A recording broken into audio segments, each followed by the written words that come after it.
Lorsque l'on évoque le sport et la maternité, de prime abord, il semblerait que l'on ait affaire à deux notions incompatibles. Or, si l'on se réfère aux recommandations de l'Académie canadienne de médecine du sport, l'activité physique et sportive durant et après la grossesse permet d'acquérir des avantages psychologiques et physiologiques certains. Si la pratique sportive est d'intérêt général, l'enjeu est donc bel et bien de rendre le sport accessible aux femmes enceintes pour qu'elles puissent elles aussi bénéficier des bienfaits d'une activité physique adaptée.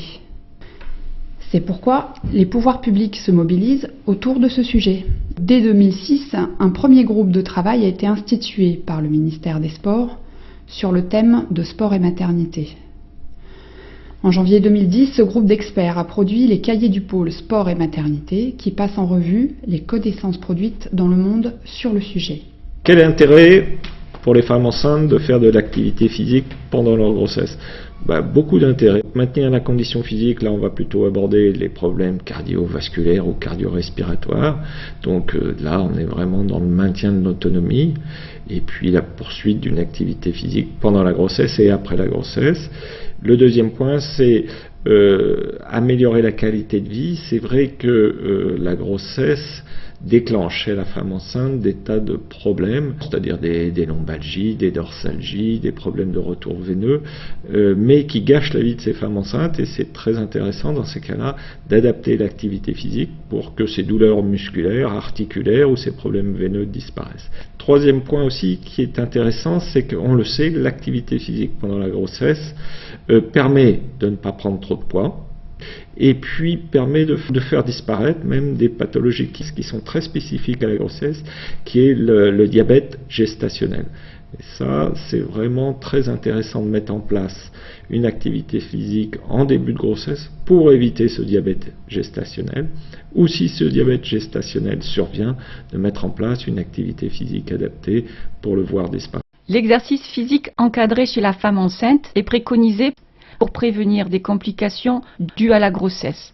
Rappelons qu'être enceinte n'est pas une maladie, mais un état, et un état qui évolue tout au long de la grossesse. De plus en plus d'écrits scientifiques viennent soutenir l'intérêt de l'activité physique et sportive en pré- et post-natal. Deux conditions essentielles pour accompagner ce public. Tout d'abord, une formation spécifique des éducateurs sportifs pour l'encadrement. Ensuite, la délivrance par le médecin ou la sage-femme d'un certificat de non-contre-indication par trimestre. Donc, j'ai pu voir sur un magazine me concernant le sport pour femmes enceintes. Et j'en retire tous les bénéfices dans le sens où le premier trimestre j'étais alitée et on m'a déconseillé de faire du sport. Ensuite, on m'a demandé de reprendre un sport, mais tout doux. En fait, pendant les cours, on travaille beaucoup la posture, dos droit, éviter de cambrer, etc. C'est vrai que ça, j'y pense beaucoup en fait dans mon quotidien. La respiration aussi, que je travaille quotidiennement, est basée sur ce que l'on fait en cours. Au niveau physique, mais aussi au niveau mental, ça m'a fait beaucoup de bien, surtout maintenant. Je recommande cette activité à toutes les femmes enceintes, celles qui ont envie de bouger un petit peu, de faire quelques activités physiques adaptées à la grossesse et en même temps de travailler la respiration, les postures idéales pour moins souffrir ou ne pas souffrir au niveau du dos par exemple. Oui, c'est tout à fait à recommander. Donc l'activité physique lors du 3e trimestre de grossesse est quelque chose qui est à la fois paradoxal puisque c'est essentiel pour la femme enceinte mais c'est aussi très délicat du fait de sa prise de poids, du fait d'une fatigue qui est quand même de plus en plus présente et également le bébé qui commence à peser de plus en plus au niveau du bas-ventre. Quel sport pratiquer pour la sportive de loisir ou la sportive confirmée? Et en fait, une seule réelle contre-indication, la plongée sous-marine avec scaphandre autonome.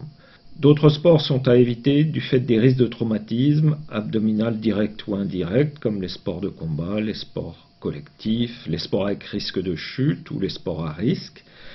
Les études et les témoignages montrent bien qu'il faut se garder d'être trop directif ou trop restrictif, car tout dépend du degré d'expertise de la pratiquante. En fait, en l'absence des habituelles contre-indications médicales ou obstétricales inhérentes à la grossesse, les sports conseillés sont nombreux. La danse, la gymnastique adaptée, la marche, le jogging, le golf, le tennis de table, le renforcement musculaire adapté et même la musculation faite dans des conditions raisonnables.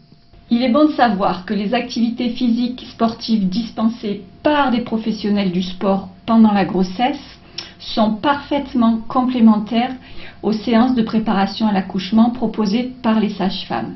De plus, continuer les activités physiques et sportives pendant la grossesse et surtout pendant le 3e trimestre permettra à la future maman de reprendre plus vite et dans de meilleures conditions le sport après son accouchement.